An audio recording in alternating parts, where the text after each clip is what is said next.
or else I will show you the proof. Yes po, Your Honor. And if you're lying, I will cite you in contempt. Once again, Mayor Tumang. Nung Don't lie. You're lying. Anong hindi? May mga picture kayo. Fraud. You were invited and you represent Mexico, Pampanga in that travel with Eddie Yang. And it's Eddie Yang that introduced all of you, and that includes the former governor and the governor to the ambassador. Yes po, Your Honor. Oh, ngayon di mo kilala? Mr. Chairman, Hindi ko lang po Mr. Chairman, I have warned you, patensyahan po tayo. I move to cite the contempt, Mayor Tumang. Your Honor, can I explain po para makuha niyo po yung point ko? Sandali po. Please po, Your Honor. Sandali po. You're not yet recognized. Mr. Chairman, once again, I move to cite in contempt. Mr. Chair, I am trying to show to the committee how Empire 999 is involved not only in dangerous drugs but also in the illegal acquisition of land. Without sounding repetitive, Mr. Chair, let us be reminded that the 560 kilos of shabu were found in Empire 999, which is owned by Chinese incorporators. Among those are Willie Ong and ADT Yang. It is the same company, Empire 999, which allegedly acquired illegally 320 land holdings allegedly in Mexico, Pampanga as well. So at this point in time, since both the dangerous drugs operation and the illegal acquisition of land both happened in Mexico, Pampanga, let us ask Mayor Tumang to enlighten us kung ano pong nangyari dito, because I believe dumadaan sa munisipyo lahat ng transfer ng property. Mayor Tumang, please. Yes po, Your Honor. Mayor Tumang, when was your first assumption of office as Mayor of Mexico, Pampanga? 2004 po, Your Honor. 2004. As far as you can recall, Mayor Tumang, kailan po ba nag-umpisang mag-acquire ng property si Empire 999? Hindi ko po maibigay, hindi ko po alam yung exact year, but approximately po 2000, yung nakabalik po ang mayor, 2017. 2017. Mayor Tumang, do you personally know Willie Ong? Hindi po, Your Honor. Do you personally know ADT Yang? Hindi po, Your Honor. But Mr. Chairman, would with the indulgence of the Honorable Luistro. Yeah, okay, please proceed. Thank you, Mr. Chairman. Mayor Tumang, Yes po, Your Honor. for the information of everyone, ito kasi pong question of the drugs and the acquisition of properties ng mga foreign national form part of my reso doon sa public accounts. Kasi public accounts na lang pinagsimulan nito eh. Na it was forwarded to this Quadcom. But the issue about some properties, transactions of Mayor Tumang, in which, ilang beses ka naman na-dismiss, Mayor? Ilang beses ka na na-dismiss? Yung dismissal order mo? Ilan? Once lang po, Your Honor. Once ka lang na-dismiss? Yes po, alam ko Your- dalawa. Are you telling the truth? Mayor Tumang, ganito lang po, I just want to warn you. You're under oath once again in this Quadcom hearing, and you're being asked by Congressman Luistro. Please, don't lie. Your Honor, yung pong yung previous po, na-reverse po yun. And then, Yung okay, 2022. And then po, 2023, last August po, yun po yung last ko pong dismissal. under appeal. Yes po, pending appeal po. Pending appeal. Now, Mayor, ganito lang po, you're being asked if kilala mo si Eddie Yang, kilala mo si Tuma, kilala mo si Willie Ong. I just want to I just want to tell you, we have already discussed it in the Committee of Public Accounts. And please answer the query of the members of this committee truthfully, or else I will show you the proof. Yes po, Your And Honor. if you're lying, I will cite you in contempt once again, Mayor Tumang. Thank you, Mr. Chairman. Mayor Tumang, ulitin ko po yung tanong. Do you personally know Willie Ong? Your Honor, hindi ko po personally kakilala si Willie Ong and Eddie Yang. Pumunta po sa munisipyo, doon ko lang po sila nakilala dahil nag-inquire na bibili po silang lupa. With your statement, Mayor Tumang, it appears that you personally know Willie Ong and ADT Yang. Because when you said they came to your office, approached you, and told you that they are going to buy lands, Doon ko then lang it po- means that you were able to personally Yes po. meet with these two individuals. Tama po ba? Yes po, namit ko po sila sa munisipyo. In other po. words, you personally know Willie Ong and ADT Yang. Are you aware that Chairman, once again, Mr. Chairman, this will be the last. Mayor Tumang, you're lying. Hindi po, Your Sandali Honor. po. Let me finish. Please don't answer. Don't talk unless you are recognized by the chairman. Mayor Tumang, sabi mo hindi mo kilala personally si Willie Ong at saka si Eddie Yang. Si Eddie Yang, hindi mo kilala? Nakilala ko po, Your Honor, nung pumunta po sa munisipyo, nagpakilala po sila, Your Honor. Sandali, yung sa munisipyo lang ba?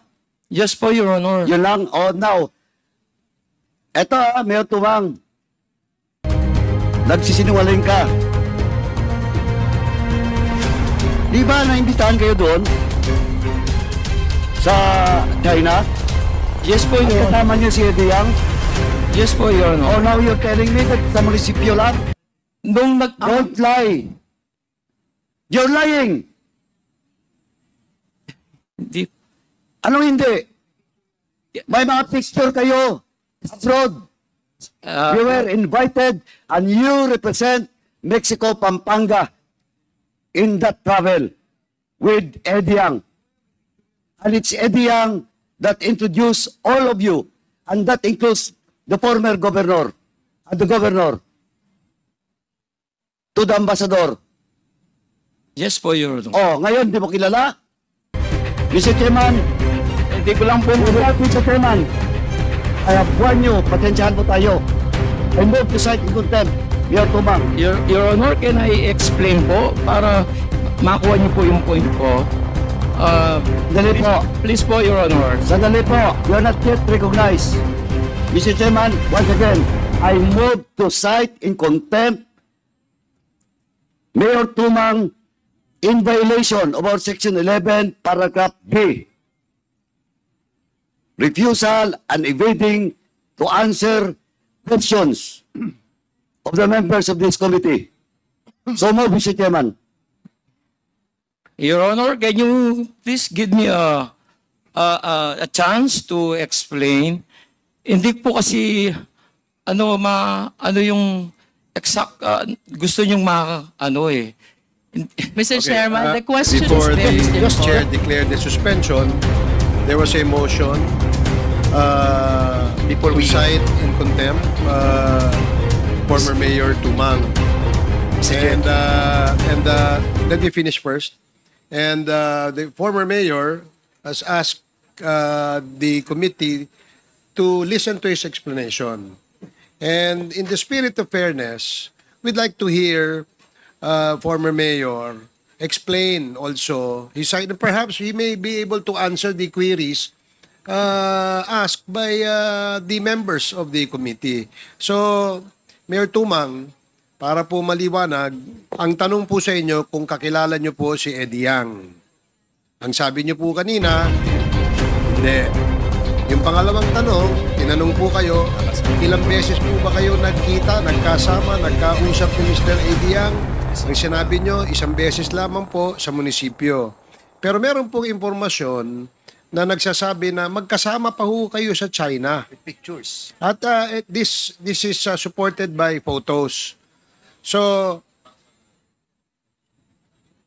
bibigyan po namin kayo ng pagkakataon na sumagot dun sa katanungan ng aming mga kasamahan. Para naman po, hindi naman po kayo hindi mapagbigyan, no? Ano po ang inyong sagot sa katanungan ni Congressman Paduano at ni Congresswoman Luistro? Thank you po, Your Honor. Hindi ko na lang po sinabing once ko lang po nakita namit si Willie Ong. Si Willie Ong po twice sa munisipyo po. Si Ediang po, so many times. Pero yung first, namit ko po si Willie Ong and Ediang sa munisipyo po. And then, pagkatapos po noon, marami na pong series na nagkita na po kami ni Ediang dahil bumili po sila ng lupa. Hanggang pumunta po kami ng China, in-invite po kami doon. Doon po lang po nakilala si Ediang. Ang pinupunto ko po, hindi ko po personal nakakilala po. Namit ko lang po sila sa munisipyo. Pero so many times po nakilala ko na sina Ediang. Pero si Willie Ong po, twice lang po. Chairman, Yes, Congressman Paduano. ito kasi yung problema. Alam ko na, sinabi ko na kanina, Mayor, pinagdaanan na to natin Dalawang committee, dangerous drugs at saka yung Mexico. But sabi ko nga, kaya kayo inibitahan dito, including your brother and all those research person from Mexico, Pampanga, because there is a resolution by me na yung drugs, yung drugs at saka illegal acquisition of properties of Chinese national will be forwarded to this committee. Kaya hindi ka Mayor, ganito kasing style mo Pag tinanong ka ng isa, sabihin mo, sinabi ko kanina, hindi mo personal kilala. Sabi mo sa munisipyo, now when I ask you, yung China travel, inamin mo. Now, dinagdagan mo ngayon na several times because on record, during the committee hearing, you know personally Tayang and Willie Ong, mamaya, papakita ko sa iyo na magkakilala kayo ni Willie Ong. Yes po, Your Honor. Ang style mo kasi, Mayor Tomang, sorry, pero ang style mo, bulok. Alam ko na yon. Pag tinanong ko isang tanong, sasagutin mo. Pag tinanong ko isa, sasagutin mo. Better you were asked if you knew personally Willie Ong and Eddie Tayang. That's why pinakontempt kita. Because you lied. Dito sa harap ng mga resource persons. Di ba he's lying? Sabi niya kanina, hindi niya kilala personal. Sa munisipyo lang. Ngayon, sinabi mo na ngayon, kilala mo si Eddie Yang, you met several times. Twice lang kayo ni Willie Ong. But I will establish to you that you have transactions with Willie Ong. And you will not make transactions with a certain person, especially kung hindi mo siya kilala. And you're lying. Hindi pa tayo umabot doon sa proof ko. Kaya, Mr. Chairman, sabi ko nga, naglulukuhan mo tayo dito. Alam mo na, kabisado na namin to.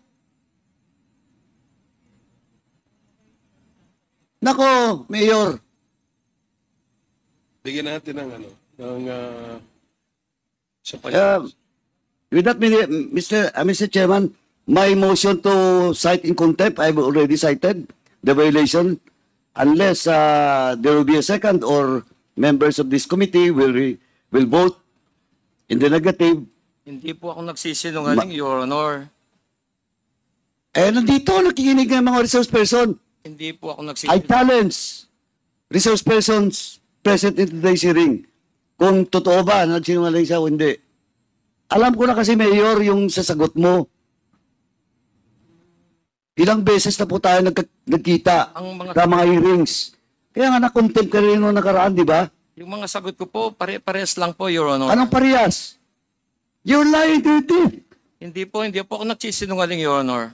Mr. Chairman, anyway, sabi niya, it still stand, hindi siya nagsisinungaling. Once again, Mr. Chairman, I just like to manifest once again that my motion to cite in contempt Mayor Tumang still stands. Thank you, Mr. Chairman. Mr. Okay, Chairman, I second. Yeah, there is a motion to cite in contempt Mayor Tumang. And this was duly seconded. Hindi po ako Are there- nagsisinungaling, Your Honor. Are there any objections? Point of order. Point of order.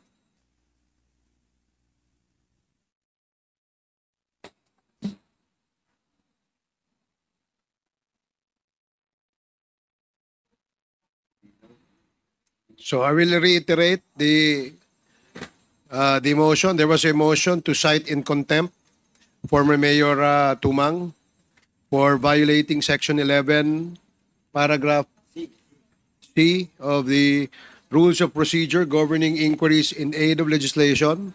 And this was duly seconded by Congressman Akop. Are there any objections? Hearing none, the motion is approved. Former Mayor Tumang is now cited in contempt. And we'd like to ask the Sergeant at Arms to please assist and escort former Mayor Tumang. Are there any other motions that you'd like to? Okay. So any other motion? Mr. Chair, Congressman Akop. before I file or I move for the second motion, please allow me to explain why I seconded the motion of the Honorable Caraps Paduano. Please proceed. You have 3 minutes, Congressman Akop. Thank you.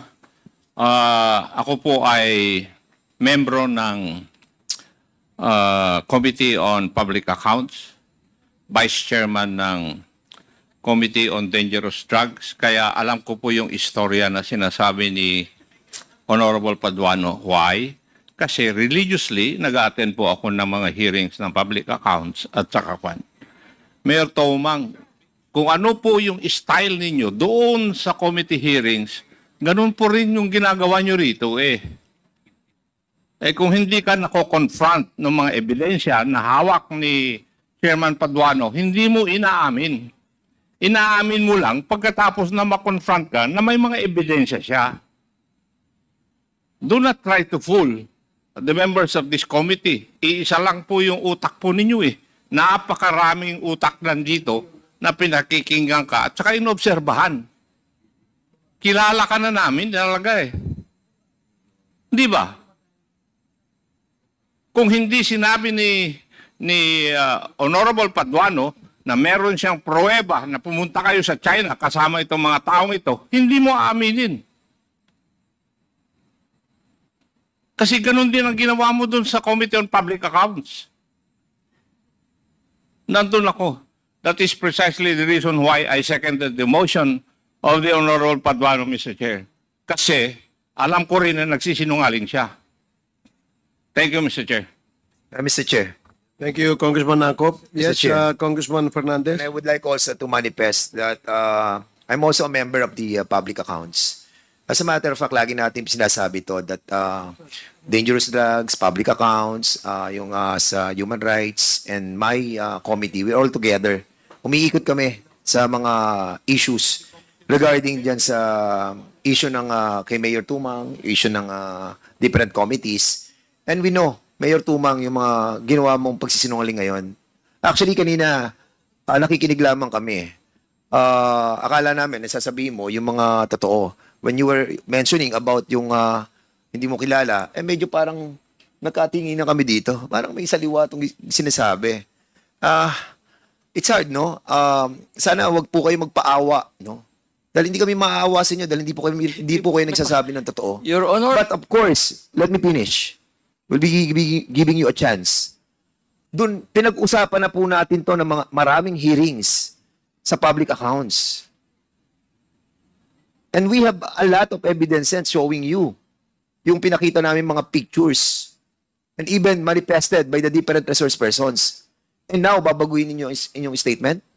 And that's the reason why hindi ko na po matiis. Kanina, I was trying to ask Chairman Paduano to reconsider and to withdraw and give you another chance. Pero still, you're trying to lie dito sa committee ito. We elevated your issue on this Quadcom para sabihin mo yung mga sinabi mo doon at i-manifest mo dito. But unfortunately, hindi mo po ginagawa. Yun lamang po, Mr. Chairman. Okay, salamat, Congressman Fernandez. So, before we took a short break, the chair recognized Congresswoman Luistro, and at the moment, she still has the floor. So, you can proceed now, Congresswoman Luistro. Mr. Chair, I Chair. believe that they still have a pending motion. Okay, so if there's They're about to move. if there is another motion, the chair would like to hear the motion. Congressman Akop? Mr. Chair, since former Mayor Tumang was cited in contempt by this committee, may I move that former Mayor Tumang be meted the penalty of being confined dito po sa premises of the House for the period until the committee report of this Quad Committee is finished. So move, Mr. Chair. There is a motion to detain Second. former Mayor Tumang in the House detention facility until the committee terminates its hearing on the issue of drugs and POGO. Any second? Duly seconded. Any objections? Hearing none, the motion is approved. So, Comsec, please coordinate with the Sergeant at Arms in order to escort. Sir, I will sorry. continue with my interpellation. Mayor Tumang, sandali lang po. I'm sorry, I'm a bit, pwede po bang,